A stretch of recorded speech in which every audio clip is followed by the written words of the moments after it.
sejahtera bagi kita semua. Shalom.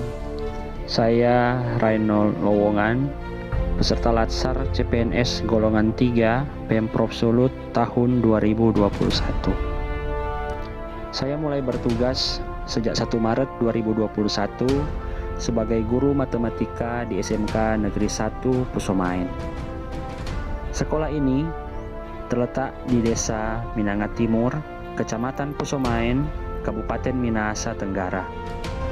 Dengan menggunakan sepeda motor, saya membutuhkan waktu kurang lebih 25 menit untuk menempuh jarak kurang lebih 14 km dari Desa Wiyau, tempat di mana saya tinggal, ke sekolah ini untuk melaksanakan tugas setiap hari. Selama kurang lebih 7 bulan bertugas, ditemukan beberapa isu kontemporer di sekolah ini. Dan melalui teknik APKL dan USG, diangkatlah isu belum optimalnya pemanfaatan media dalam pembelajaran daring di SMK Negeri 1 Pusomaen. Penggunaan media sangatlah penting dalam melaksanakan pembelajaran secara daring. Selain mewujudkan situasi belajar yang efektif, penggunaan media juga dapat memberikan motivasi belajar yang baik kepada peserta didik selama mengikuti pembelajaran secara daring, serta dapat meningkatkan keterampilan guru dalam menggunakan teknologi yang ada. Untuk itu, saya berupaya untuk memecahkan isu tersebut melalui kegiatan aktualisasi dan habituasi saya, yakni optimalisasi pemanfaatan media menggunakan aplikasi X-Recorder dan akun belajar.id pada pembelajaran matematika di SMK Negeri 1 Pusomaen yang ditempuh dalam 6 kegiatan.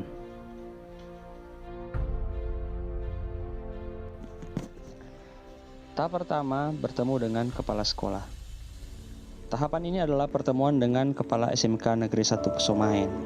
Saya tidak datang terlambat dalam pertemuan tersebut, dan dengan sopan saya bersama teman-teman CPNS lainnya melakukan pertemuan untuk menyampaikan pelaksanaan kegiatan aktualisasi di sekolah. Selain itu, dengan tertib dan teratur, saya melakukan pertemuan agar terjadi suasana yang kondusif dan tidak saling mendahului. Tahap yang kedua yaitu menyampaikan rencana kegiatan yang akan dilaksanakan dan memohon arahan dalam pelaksanaan kegiatan tersebut. Dalam tahapan ini, saya menyampaikan isu prioritas yang diangkat dalam rancangan aktualisasi dengan sopan kepada kepala sekolah, dan secara singkat saya menyampaikan poin-poin penting terkait masalah yang diangkat dan menjelaskan gagasan pemecahan masalah serta kegiatan yang akan dilaksanakan, juga memohon arahan kepala sekolah dalam pelaksanaan kegiatan nanti. Tahap selanjutnya itu meminta persetujuan pelaksanaan kegiatan. Saya memohon persetujuan kepala sekolah terkait pelaksanaan kegiatan dengan sopan dan tidak memaksa. Selanjutnya, saya menyampaikan bahwa akan konsisten melakukan kegiatan ini sesuai dengan apa yang sudah disampaikan dan disetujui oleh kepala sekolah. Tahap pertama, menyusun rencana pelaksanaan pembelajaran atau RPP. Dalam menyusun RPP, saya melakukannya secara mandiri sebelum memulai kegiatan pembelajaran. RPP ini dibuat 1 lembar untuk setiap kompetensi dasar dengan komponen utama yaitu kompetensi dasar, tujuan, kegiatan, dan penilaian pembelajaran. Dalam RPP ini dibuat langkah-langkah pembelajaran yang terstruktur dengan memperhatikan alokasi waktu. Tahap selanjutnya yaitu memasukkan media yang akan digunakan ke dalam RPP. Saya mencantumkan media pembelajaran ke dalam RPP yang dipilih secara cermat dan juga inovatif sehingga menunjang pembelajaran nanti agar lebih menarik untuk diikuti oleh peserta didik, namun tetap memperhatikan media yang mudah dipelajari dan digunakan. Tahap berikut yaitu mendiskusikan susunan RPP.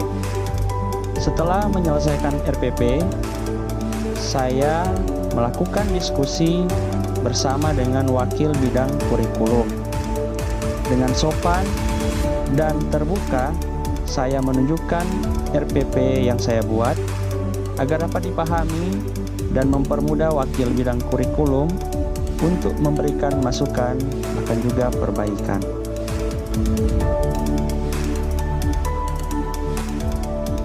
Tahap pertama, membuat soal latihan dan evaluasi. Membuat soal latihan dan evaluasi itu untuk mengukur sejauh mana peserta didik memahami materi dalam setiap pembelajaran, bahkan selama pembelajaran yang dilakukan dalam beberapa pertemuan. Saya membuat soal ini dengan mandiri dan juga memperhatikan penulisan soal untuk menggunakan bahasa yang baik dan benar secara efektif agar dipahami dengan mudah serta sesuai dengan indikator. Begitu juga soal ini dibuat agar dapat mencapai tujuan pembelajaran yang diharapkan. Selanjutnya, membuat soal remedial dan pengayaan. Saya membuat soal remedial diperuntukkan bagi peserta didik yang sudah mengikuti pembelajaran namun belum mencapai kriteria ketuntasan minimal atau KKM yang ditentukan. Begitu juga membuat soal pengayaan sebagai tambahan latihan soal bagi peserta didik yang sudah mencapai KKM.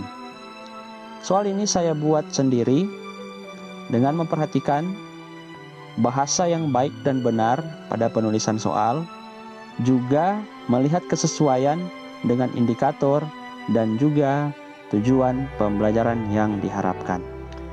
Tahap selanjutnya yaitu membuat instrumen dan lembar penilaian. Instrumen penilaian dibuat untuk mengukur kompetensi pengetahuan peserta didik, selanjutnya nanti akan menghasilkan nilai yang akan dituangkan ke dalam lembar penilaian yang akan dibuat sesuai dengan kelas masing-masing peserta didik. Saya membuat instrumen dan lembar penilaian sendiri dengan cermat melihat apakah instrumen yang saya buat sudah sesuai dengan kaidah penyusunan yang baik dan benar, serta memperhatikan mutu instrumen yang ada agar pemberian skor dalam instrumen dapat terukur sesuai dengan ketentuan yang ada. Tahap pertama, mengunduh MediaX Recorder yang tersedia di Google Play Store, serta login atau masuk ke dalam akun belajar.id melalui smartphone. Saya memilih media inovatif, salah satunya yaitu aplikasi X Recorder yang tersedia di Google Play Store dan mengunduhnya menggunakan smartphone milik sendiri. Setelah di-download, aplikasi ini diinstal dan dapat digunakan. Selanjutnya, saya mempersiapkan akun belajar.id dengan cara masuk melalui Google Drive, dan bila ditemukan ada akun lain yang aktif, maka dapat beralih ke akun belajar.id yang sudah aktif sebelumnya. Dalam mengunduh dan mengakses akun belajar.id, saya lakukan sendiri secara mandiri. Tahap berikut yaitu membuat materi atau video pembelajaran menggunakan media X Recorder. Dalam membuat video pembelajaran, saya mempersiapkan sendiri presentasi materi dalam bentuk dokumen yang dibuat melalui Microsoft PowerPoint. Selanjutnya, saya menggunakan fitur perekam layar pada aplikasi X Recorder sambil mempresentasikan materi tersebut menggunakan kalimat yang baik dan benar serta mudah dipahami. Materi video pembelajaran yang dibuat tetap memperhatikan mutu agar tidak hanya menarik, namun juga dapat mencapai tujuan pembelajaran yang diharapkan. Dan selesai mempresentasikan materi, perekaman layar melalui aplikasi recorder dapat kita hentikan dan secara otomatis rekaman akan tersimpan. Tahap selanjutnya yaitu mengunggah materi atau video pembelajaran ke akun belajar.id.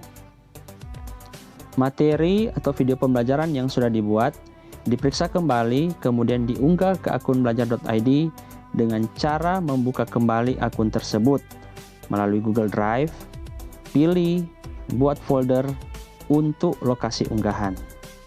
Selanjutnya, dengan mandiri, memastikan kembali dengan cermat bahwa materi atau video pembelajaran tersebut adalah video yang telah kita buat sebelumnya dan itu benar-benar telah terunggah sebelum kita mengakhiri proses unggahan.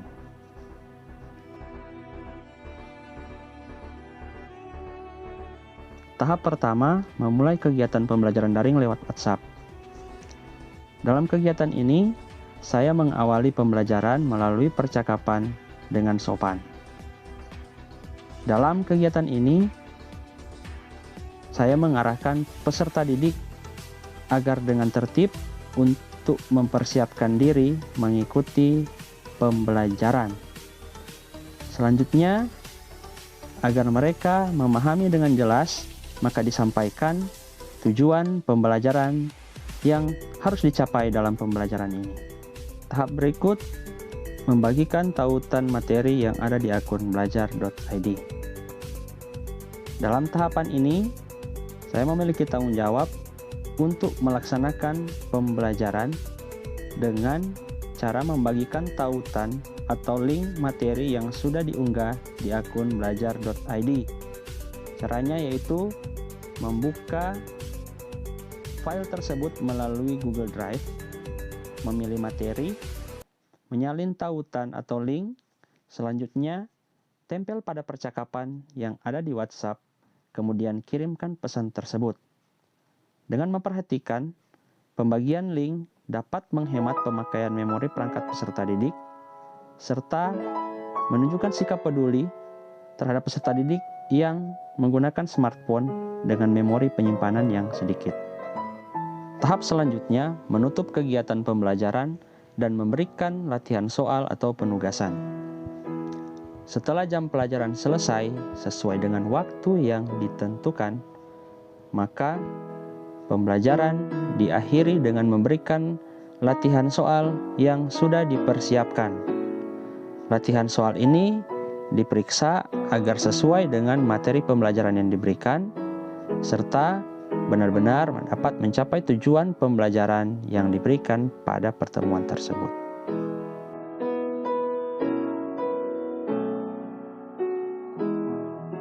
Tahap pertama, memberikan evaluasi pembelajaran.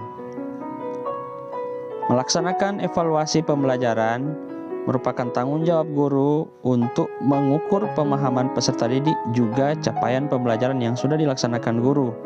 Dengan memperhatikan evaluasi pembelajaran merupakan materi yang relevan dengan yang sudah diberikan dan memperhatikan tujuan pembelajaran yang akan dicapai. Evaluasi ini diberikan kepada peserta didik yang sudah mengikuti pembelajaran selama 2 pertemuan untuk mengukur pemahaman peserta didik terhadap materi-materi yang sudah diberikan. Tahap berikut, melakukan penilaian hasil evaluasi pembelajaran peserta didik. Melakukan penilaian hasil evaluasi pembelajaran peserta didik, saya sesuaikan dengan instrumen penilaian yang sudah dibuat untuk menentukan nilai dari peserta didik yang akan dicatat ke dalam lembar penilaian. Saya menilai apa adanya dengan apa yang telah dikerjakan oleh peserta didik dan memberikan perlakuan yang sama dalam menilai, juga adil bagi peserta didik yang aktif bahkan yang tidak aktif dalam pembelajaran. Tahap selanjutnya, menyampaikan penilaian hasil belajar dan tindak lanjut. Setelah selesai memberikan penilaian, maka hasilnya saya sampaikan kepada seluruh peserta didik secara terbuka dan dapat dipertanggungjawabkan sesuai dengan bukti yang jelas. Selanjutnya, memberikan remedial bagi peserta didik yang belum mencapai KKM dan memberikan kesempatan pengayaan bagi yang sudah mencapai KKM.